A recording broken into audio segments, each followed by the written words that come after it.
Class 7th, Chapter 1.1 Keeping Fit. In order to feel fit, you need strength, stamina, and suppleness. All three are provided by exercise, and to exercise well, you need all three. ਜੇਕਰ ਇਹਦੇ ਵਿੱਚ ਕੀ ਗੱਲ ਕੀਤੀ ਹੋਈ ਕਿ ਜੇਕਰ ਅਸੀਂ ਆਪਣੀ ਬਾਡੀ ਨੂੰ ਫਿੱਟ ਫੀਲ ਕਰਨਾ ਚਾਹੁੰਦੇ ਹਾਂ ਤਾਂ ਉਹਦੇ ਵਾਸਤੇ ਸਾਨੂੰ ਤਿੰਨ ਚੀਜ਼ਾਂ ਦੀ ਲੋੜ ਹੈਗੀ ਆ, ਸਟਰੈਂਥ, ਸਟੈਮਿਨਾ ਐਂਡ ਸਪਲਨੈਸ। ਇਹ ਚੀਜ਼ਾਂ ਸਾਨੂੰ ਤਿੰਨੋਂ ਕਿੱਥੋਂ ਪ੍ਰੋਵਾਈਡ ਹੁੰਦੀਆਂ ਨੇ? ਐਕਸਰਸਾਈਜ਼ ਤੋਂ। ਜੇਕਰ ਅਸੀਂ ਐਕਸਰਸਾਈਜ਼ ਕਰਾਂਗੇ ਤਾਂ ਇਹ ਤਿੰਨੋਂ ਲੋੜਾਂ ਸਾਡੇ ਸਰੀਰ ਨੂੰ ਪੂਰੀਆਂ ਕਰਨਗੀਆਂ। Exercise is something that should be started gently and build up gradually at a pace which you find comfortable. Exercise ਸਾਨੂੰ ਜਿਹੜੀ ਆ ਹੌਲੀ ਹੌਲੀ ਸਟਾਰਟ ਕਰਨੀ ਚਾਹੀਦੀ ਆ ਐਂਡ ਬਿਲਡ ਅਪ ਗ੍ਰੈਜੂਅਲੀ, ਅਤੇ ਹੌਲੀ ਹੌਲੀ ਫਿਰ ਜਿਹੜੇ ਸਾਨੂੰ ਵਧਾਉਣਾ ਚਾਹੀਦਾ ਆਪਣਾ time which you find comfortable, ਜਿੱਥੋਂ ਤੱਕ ਅਸੀਂ ਆਪਣੇ ਆਪ ਨੂੰ ਕੰਫਰਟੇਬਲ ਫੀਲ ਕਰ ਸਕੀਏ। Exercise build up our strength by developing our muscles. You don't need to be a bodybuilder to have strong, healthy muscles. Exercise ਕੀ ਕਰਦੀ ਆ? ਸਾਡੀ ਜਿਹੜੇ ਮਸਲਸ ਆ ਉਹਨਾਂ ਨੂੰ ਡਿਵੈਲਪ ਕਰਦੀ ਆ। ਕਹਿੰਦੇ ਸਾਨੂੰ ਬੋਡੀ ਬਿਲਡਰ ਬਣਨ ਲਈ ਇੱਕ ਜਿਹੜੇ ਸਟਰੋਂਗ ਹੈਲਥੀ ਮਸਲਸ ਨਹੀਂ ਅਸੀਂ ਬਣਾਉਣੇ, ਨਾ ਸਾਨੂੰ ਇਹਦੀ ਲੋੜ ਆ। Actually children don't have the right hormones to do, ਕਿਉਂਕਿ ਜਿਹੜੇ ਬੱਚਿਆਂ ਦੇ ਵਿੱਚ ਜਿਹੜੇ ਸਹੀ ਹਾਰਮੋਨਸ ਉਹ ਨਹੀਂ ਹੁੰਦੇ, ਇਸ ਕਰਕੇ ਸਾਨੂੰ ਬੋਡੀ ਬਿਲਡਿੰਗ ਵਾਲੀ ਜਿਹੜੀ ਐਕਸਰਸਾਈਜ਼ ਆ ਉਹ ਨਹੀਂ ਕਰਨੀ ਚਾਹੀਦੀ। One particularly good form of exercise for children to develop their muscles is swimming. ਜੇਕਰ ਬੱਚਿਆਂ ਨੇ ਆਪਣੇ ਜਿਹੜੇ ਮਸਲਸ ਆ ਉਹ ਡਿਵੈਲਪ ਕਰਨੇ ਆ ਤਾਂ ਉਹਦੇ ਵਾਸਤੇ ਕਿਹੜੀ ਐਕਸਰਸਾਈਜ਼ ਜ਼ਰੂਰੀ ਆ? Swimming. It is because swimming exercise almost all the muscles of hour body, ਕਿਉਂਕਿ ਜਿਹੜੀ ਸਵਿਮਿੰਗ ਐਕਸਰਸਾਈਜ਼ ਹੈ ਨਾ ਬੱਚੇ, ਉਹ ਸਾਡੇ ਮਸਲਸ ਨੂੰ ਡਿਵੈਲਪ ਕਰਦੀ ਹੈ, ਸਾਡੀ ਬੋਡੀ ਨੂੰ ਡਿਵੈਲਪ ਕਰਦੀ ਆ। However, strength is not enough by itself. A fit person must have excellent stamina. ਇੱਕ ਫਿਟ ਪਰਸਨ ਦੇ ਲਈ ਜਿਹੜਾ ਸਟੈਮਿਨਾ ਵਧੀਆ ਹੋਣਾ ਬਹੁਤ ਜ਼ਰੂਰੀ ਹੈ। Stamina is that quality of the body which enable us to exercise or work for long periods of time without becoming too tired or getting out of breath. Stamina ਬੇਟੇ ਕੋ ਕੁਆਲਿਟੀ ਹੈ ਸਾਡੀ body ਦੇ ਵਿੱਚ ਜਿਹੜੀ ਕਾਫੀ ਲੰਬੇ ਸਮੇਂ ਤੱਕ ਸਾਨੂੰ ਕੋਈ ਐਕਸਰਸਾਈਜ਼ ਜਾਂ ਕੋਈ ਵਰਕ ਕਰਨ ਦੇ ਬਾਵਜੂਦ ਵੀ ਅਸੀਂ ਕਾਫੀ ਲੰਬੇ ਸਮੇਂ ਤੱਕ ਜਿਹੜਾ ਆਪਣੇ ਆਪ ਨੂੰ ਥਕਾਵਟ ਫੀਲ ਨਹੀਂ ਕਰਦੇ। The secret of developing stamina is that the more regular exercise you do, the more stamina you develop. Secret ਕੀ ਬੇਟਾ ਸਟੈਮਿਨਾ ਨੂੰ ਡਿਵੈਲਪ ਕਰਨ ਦਾ? ਕਿ ਜਿਸ ਤਰ੍ਹਾਂ ਵੀ ਅਸੀਂ ਐਕਸਰਸਾਈਜ਼ ਆਪਣੀਆਂ ਕਰਾਂਗੇ ਉਸੇ ਤਰੀਕੇ ਦੇ ਨਾਲ ਜਿਹੜਾ ਸਾਡਾ ਸਟੈਮਿਨਾ ਉਹ ਵੀ ਡਿਵੈਲਪ ਹੋਏਗਾ। By developing your stamina, you can work harder.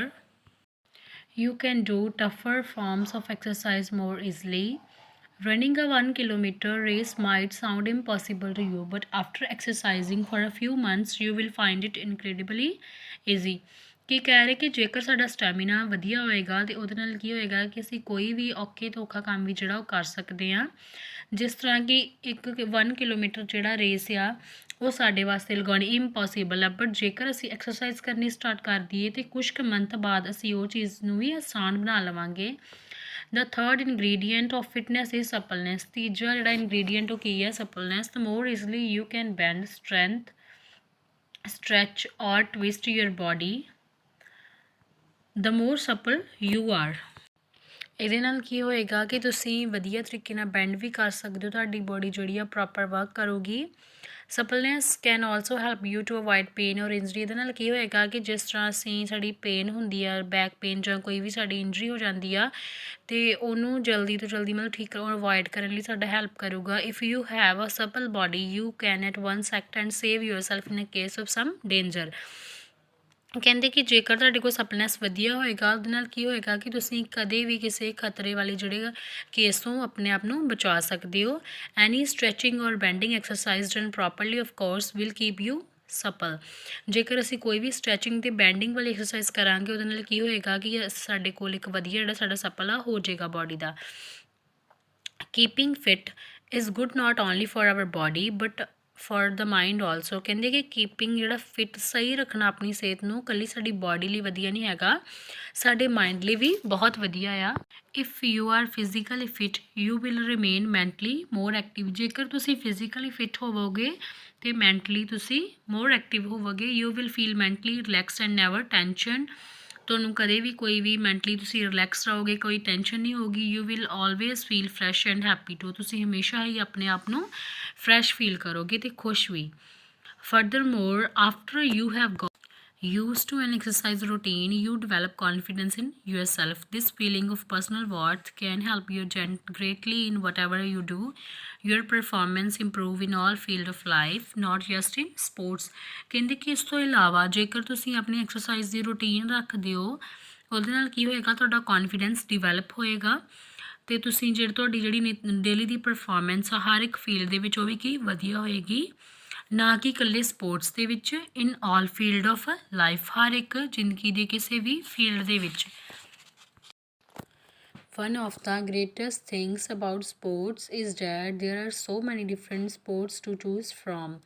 They can be team games like volleyball or individual activities like swimming। ਕਿ ਕਹਿ ਰਿਹਾ ਕਿ ਇੱਕ ਹੋਰ ਵਧੀਆ ਚੀਜ਼ ਇਹਦੇ ਨਾਲ ਕਿ ਸਾਡਾ ਸਪੋਰਟਸ ਦੇ ਵਿੱਚ ਅਸੀਂ ਕੋਈ ਵੀ ਜਿਹੜਾ ਵਾ ਡਿਫਰੈਂਟ ਸਪੋਰਟਸ ਉਹ ਸਿਲੈਕਟ ਕਰ ਸਕਦੇ ਹਾਂ, ਜਿਸ ਤਰ੍ਹਾਂ ਅਸੀਂ ਟੀਮ ਗੇਮਸ ਲੈ ਲਈਏ ਵਾਲੀਬਾਲ, ਐਂਡ ਕੋਈ ਇੰਡੀਵਿਜ਼ੂਅਲ ਐਕਟੀਵਿਟੀ ਲੈ ਲਈਏ ਜਿਸ ਤਰ੍ਹਾਂ ਕਿ swimming. They can be expensive like skiing or cheap like jogging. Jogging is a good form of exercise. Jogging ਕੀ ਇੱਕ ਗੁੱਡ ਫਾਰਮ ਦੇ ਵਿੱਚ ਇੱਕ ਐਕਸਰਸਾਈਜ਼ ਆ ਜਿਹੜੀ ਕਿ ਸਾਡੇ ਹਾਰਟ ਅਤੇ ਬ੍ਰੇਨ ਦੇ ਲਈ ਬਹੁਤ ਵਧੀਆ ਆ। This great benefits comes from the increased supply of oxygen to the lungs, brain and other parts of the body. Jogging keep the heart and the lungs quite fit। ਇਹਦੇ ਨਾਲ ਕੀ ਹੁੰਦਾ ਕਿ ਸਾਡੀ ਜਿਹੜੀ ਆ ਬੋਡੀ ਆ ਉਹ ਫਿੱਟ ਰਹਿੰਦੀ ਆ, ਸਾਡੇ ਹਾਰਟ ਅਤੇ ਲੰਗਸ ਵੀ ਕੀ ਰਹਿੰਦੀ ਆ, ਉਹ ਫਿੱਟ ਰਹਿੰਦੇ ਨੇ। Physical exercise intended to make the heart and lungs stronger, often done with music in classes, are called aerobics. Such exercise can do wonders for our heart, lungs, blood circulation, stamina and the general feeling of well-being। ਇਸ ਤਰ੍ਹਾਂ ਦੀ exercise ਦੇ ਨਾਲ ਕੀ ਹੁੰਦਾ ਹੈ ਕਿ ਸਾਡੇ heart, lungs, blood circulation ਅਤੇ ਸਾਡਾ ਜਿਹੜਾ ਸਟੈਮਿਨਾ ਆ ਉਹ ਵਧੀਆ ਰਹਿੰਦਾ ਆ। Even and everyday activity such as walking is a great aerobic exercise. ਜਿਸ ਤਰ੍ਹਾਂ ਕਿ ਇੱਕ ਜਿਹੜੀ ਵਾਕਿੰਗ ਆ ਕਹਿੰਦੇ ਇੱਕ ਬਹੁਤ ਵਧੀਆ ਅਰੇਬਿਕ ਐਕਸਰਸਾਈਜ਼ ਆ। Finally good exercise give us two of life most essentially things। ਕਹਿੰਦੇ ਫਾਈਨਲੀ ਕੀ ਆ ਕਿ ਗੁੱਡ ਐਕਸਰਸਾਈਜ਼ ਜਿਹੜੀ ਸਾਨੂੰ ਜ਼ਿੰਦਗੀ ਦੀਆਂ ਦੋ ਜ਼ਰੂਰਤ ਜਿਹੜੀਆਂ ਚੀਜ਼ਾਂ ਦਿੰਦੀ ਆ, healthy appetite and good night sleep. Be active at home, at school, at play, inside or outside, with family and friends। You will have more energy, feel healthier and stronger and full of confidence। Exercise ਦੇ ਨਾਲ ਕੀ ਹੋਏਗਾ ਕਿ ਅਸੀਂ active ਰਵਾਂਗੇ ਹਮੇਸ਼ਾ, ਘਰ ਦੇ ਵਿੱਚ, ਸਕੂਲ ਦੇ ਵਿੱਚ, ਇਨਸਾਈਡ ਆਊਟਸਾਈਡ ਦੇ ਵਿੱਚ, ਐਂਡ ਹਮੇਸ਼ਾ ਹੀ ਅਸੀਂ ਮੋਰ ਐਨਰਜੈਟਿਕ ਫੀਲ ਕਰਾਂਗੇ, ਹੈਲਥੀਅਰ ਫੀਲ ਕਰਾਂਗੇ। Next tips to remain active, reduce screen time. ਅਸੀਂ ਜੋ ਵੀ ਸਕਰੀਨ ਟਾਈਮ ਜਿਸ ਤਰ੍ਹਾਂ TV ਹੋ ਗਿਆ, ਮੋਬਾਈਲ ਜ਼ਿਆਦਾ ਜਿੱਥੇ ਟਾਈਮ ਸਪੈਂਡ ਕਰਦੇ ਹੋ ਸਾਨੂੰ ਘੱਟ ਕਰਨਾ ਪਵੇਗਾ।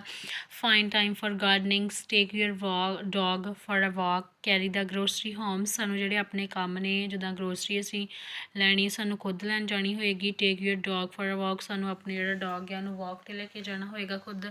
Join a team at your school, ਸਾਨੂੰ ਸਕੂਲ ਦੇ ਵਿੱਚ ਇੱਕ ਟੀਮ ਜੁਆਇਨ ਕਰਨੀ ਚਾਹੀਦੀ ਹੈ।